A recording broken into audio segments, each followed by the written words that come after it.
ഭക്തിസാന്ദ്രമായ Thrissur Peringottukara saint Mary's ദേവാലയത്തിലെ തിരുനാൾ ഇടവക വികാരി ഫാദർ ജോൺ മൂലന്റെ നേതൃത്വത്തിലായിരുന്നു 4 ദിവസം നീണ്ട ആഘോഷം.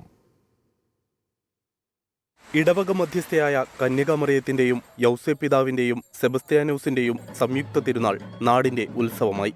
തിരുനാൾ ദിനത്തിൽ രാവിലെ കുർബാന, നൊവേന എന്നിവ നടന്നു. പാട്ടുകുർബാനയ്ക്ക് ഫാദർ ജോയ് മൂക്കൻ കാർമ്മികനായി. വലപ്പാട് സെന്റ് അൽഫോൺസ് ആശ്രമം സുപ്പീരിയർ ഫാദർ ചെറിയാൻ മാളിയേക്കൽ തിരുനാൾ സന്ദേശം നൽകി. ഫാദർ ജെറിൻ തറയിൽ സഹകാർമ്മികനായി. വൈകിട്ട് നടന്ന കുർബാനയ്ക്ക് ശേഷം രൂപക്കൂട് എഴുന്നള്ളിച്ചു. പ്രത്യാശയോടെ ജീവിച്ച് കൂടുതൽ നല്ല ഭാവി നേടുന്നതിനും ദൈവത്തിൻ്റെ കൃപയെ അപേക്ഷിച്ചുകൊണ്ടാണ് ഈ തിരുനാളിൻ്റെ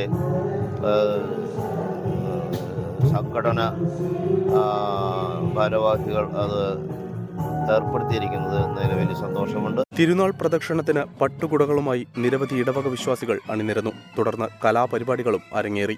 24 തൃശൂർ.